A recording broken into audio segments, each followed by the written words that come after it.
the person who conducted, now after this, now the nikah proceedings, they went forward, and Abu Talib, he conducted the nikah between Hazrat Khadija radiallahu anha and the Prophet sallallahu alaihi wasallam.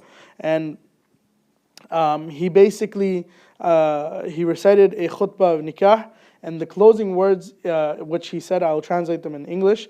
He says that Muhammad is a young man who, if weighed against another youngster from the Quraysh, Muhammad will outweigh the other in nobility, eminence, intellect, and graciousness. He may be lacking in wealth, but wealth is after all a passing shadow, right? And a trust to be unlimited, ultimately surrendered. He is interested in getting married to Khadija bint Khuwaylid, and she also cherishes the same interest, right? This is the highlight that we should be following, for all our bachelor friends, right? This is the highlight, right here, right? He may be lacking in wealth, right? But wealth is, after all, a passing shadow. Wealth is a passing shadow. So we don't have to be financially stable to be married. One thing I'll say this is that financial stability is there. It's 100% recommended. It's there. Every man should go get his bread. But don't make it a constraint where you think that you need to make 6 figures before you get married, or you need to make it big before you get married. There's no such thing as that.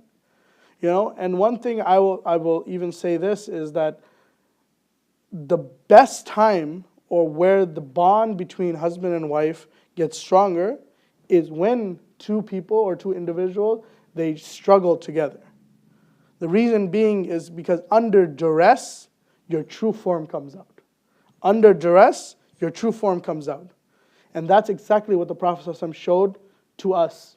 That under duress, he never lashed out at anyone. Under duress, he never stopped being al-Amin. Why? We saw in the story when he did that business dealing when he went to Sham. He did a business dealing with someone. Someone said he will give him the rest of the money. He went and eventually he forgot. After 3 days, that individual, he remembered. He went back to the same place and he found that the Prophet ﷺ was standing there. He was irritated, but he didn't show his irritation. He just told him a comment. He said that if you had told me that you wanted me to meet you later, I would have met you later. That's it. But he stood there for 3 days, waiting for the person, not because, he couldn't leave. It's because he said that if I leave, then that's going to be a disservice or a disamana to the person I'm doing the deal with. So this is the highlight, right? This is the highlight.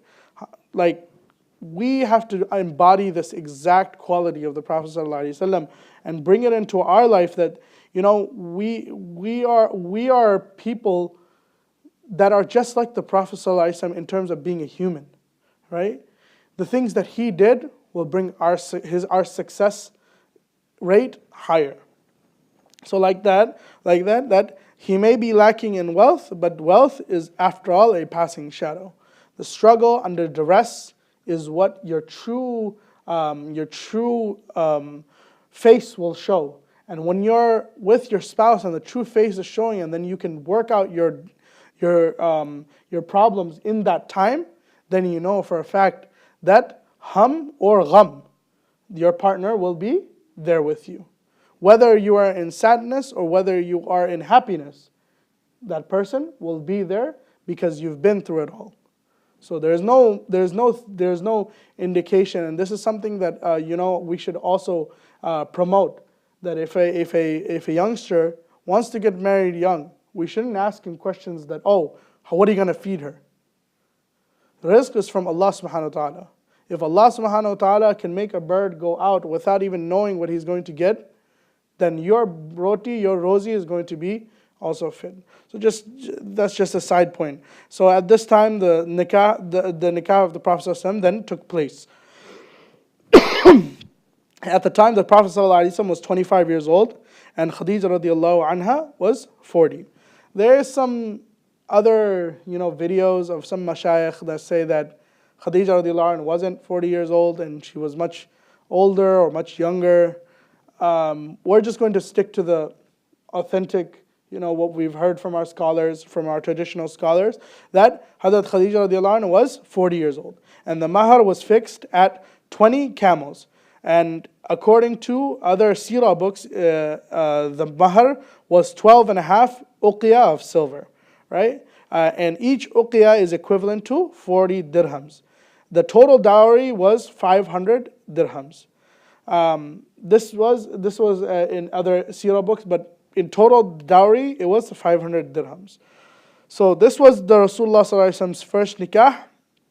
And while in this nikah, the Prophet sallallahu alaihi wasallam did not marry anyone else. And it is known that most of the Prophet sallallahu alaihi wasallam's children was from this nikah. So this was just a quick, a quick brief summary of the marriage of the Prophet ﷺ. And just to note that the Prophet ﷺ, after he married Khadija radiallahu anha, he lived together with her in her home, right? She became one of the most primary sources of his emotional and material support. And we'll see this later on when we're covering when he started to gain nubuwah and everything. We'll see how his support actually, how her support takes place. And this is just something, the marriage between Hazrat Khadija radiallahu anha and Muhammad and Rasulullah sallallahu alaihi wasallam was it was taken through appropriate steps. And these are the steps that we should also follow as well, right? A lot of the times one of the things that I've seen is that sometimes the girl's family never wants to approach for the girl to get married, right? I remember there was this one family that they were looking for their daughter to get married. They're semi-stalking someone online, and I was seeing this whole process that, oh yeah, the ladka does this, and this. I asked them, and I was like, why don't you go and ask? Oh no, this is not part of our traditions. We don't, we have to wait for them to ask us. It's not very good manners for a person to make it look like, oh. And I asked him why.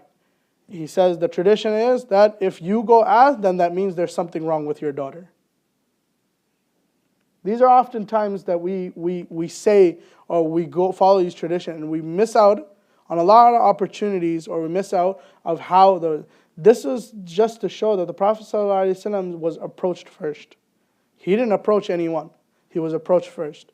And the proper steps, professional steps, a mediator, a family, and proposal, al-ijab, wal-qubul, the exactly proper places took place, and the union between them was so pure. So may Allah subhanahu wa ta'ala make us understand this and act upon what we have heard. And inshallah we'll conclude here with that being said, inshallah. Wa akhiru da'wana alhamdulillah.